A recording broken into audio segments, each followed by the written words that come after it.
Jangan biarkan Ahok sendirian, ditulis oleh Dian Pras dari Sibor.com.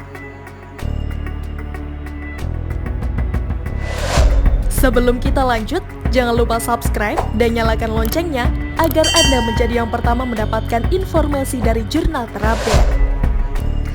Pernyataan Faisal Basri, ekonom senior Indef, seolah menjawab kekhawatiran saya, di mana Faisal berharap penunjukan Basuki Cahayapurnama atau Ahok menjadi pimpinan di salah satu badan usaha milik negara atau BUMN didukung oleh tim yang solid.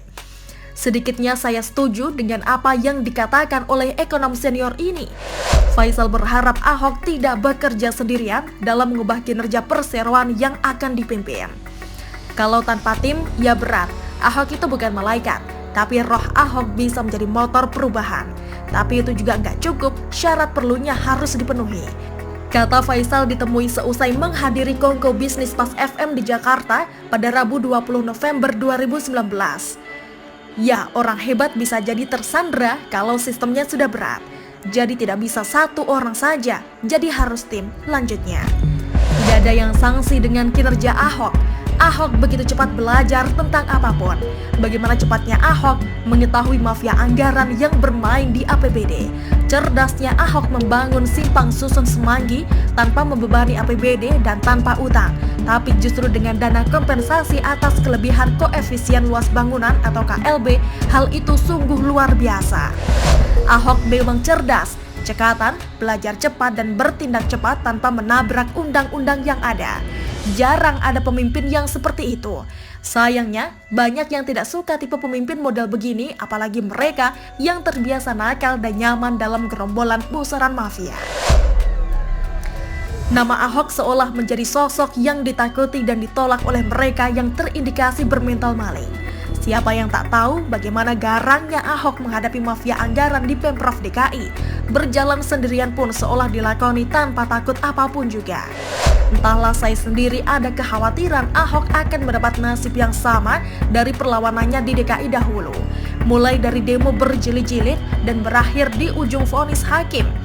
Mengingat bukan tugas yang ringan bila akhirnya Ahok benar-benar akan menduduki kursi petinggi di salah satu BUMN plat merah, entah Pertamina atau PLN. Sudah menjadi rahasia umum bagaimana para mafia itu, mafia migas, mafia energi, puluhan tahun rapi dan aman bermain cantik tanpa sedikit pun tersentuh hukum. Gurita mafia itu bukan cuma cerita. Siapa yang tidak tahu kalau kedua BUMN, baik Pertamina ataupun PLN, bersinggungan dengan banyak pihak.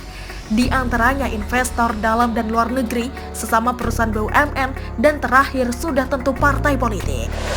Para mafia itu seperti dugaan banyak pihak telah merangsek ke segala sendi, dari eksekutif, legislatif, hingga yudikatif. Tak percaya? Salah satu contoh alat mendeteksinya adalah mafia migas. Lihat saja arah kebijakan impor BBM ataupun minyak mentah. Boleh jadi Petral telah bubar, tapi apakah calo dan pemburu rente itu bubar juga? Tentu saja tidak. Indikasi yang paling logis adalah mengapa pembangunan kilang minyak raksasa tak kunjung terrealisasi. Bukankah bila kilang minyak raksasa otomatis impor berkurang? Di tahun 2018, Menteri Perencanaan Pembangunan Nasional atau PPN Bappenas, Bambang Brojonegoro mengaku sempat tak memahami alasan PT Pertamina yang enggan membangun kilang minyak. Akibatnya Indonesia hingga kini harus terus mengimpor minyak yang membebani defisit neraca perdagangan. Kesimpulannya adalah rumit. Banyak sekali pihak yang bermain di Pertamina. Itu baru di Pertamina, belum lagi di PLN. Berpuluh tahun pemburu rente, mafia proyek bermain-main di sana. Mafia-mafia ini bagaikan angin terasa namun tak terlihat, tapi isu keberadaannya tak pernah surut. Puluhan tahun pundi-pundi rampokan mafia ini menggerogoti BUMN plat merah tersebut. Jadi wajar BUMN itu seolah selalu jalan di tempat tanpa ada perubahan yang berarti. Terlihat jelas mafia pun mulai gerah begitu nama Ahok disebut. Padahal belum juga jatuh keputusan Menteri BUMN, penolakan kencang menggema seantero jagat Indonesia, terutama Pertamina. Lihatlah bagaimana Ketua Serikat Pekerja Pertamina roadshow menghadang pencalonan Ahok. Lucu juga sebenarnya apa yang mereka takutkan dengan masuknya Ahok.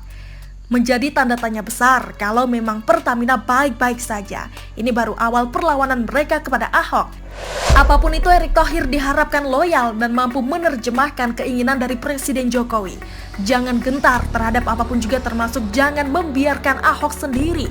Ahok mesti mendapat dukungan dari tim yang solid dengan tujuan yang jelas melawan para mafia brengsek itu. Erick jelas berbeda dengan Rini yang selalu berjalan sendiri walaupun kerap disindir. Nasib BUMN kini di tangan Erick Thohir. Mengelola BUMN yang jangan hanya menjadi zona nyaman bagi pegawainya hingga cenderung linear tanpa inovasi, hingga beberapa BUMN kerap merugi. Erick harus mampu mewujudkan mimpi Jokowi, BUMN menjadi pemain global dan cepat beradaptasi dengan perubahan. Konon kabarnya, Erick ini dipilih Jokowi tanpa intervensi siapapun. Menteri ini murni jatah Jokowi, selain Nadiem Makarim, salah satunya Erick Thohir. Kepercayaan Jokowi pada Erick tak akan berakhir sia-sia, mengingat harapan tinggi Jokowi soal mau diapakan BUMN ini 5 tahun mendatang. Bagaimana menurut Anda? Silahkan tulis komentar di kolom komentar. Jangan lupa untuk like, subscribe, dan share. Hargana pamit. Wassalamualaikum warahmatullahi wabarakatuh.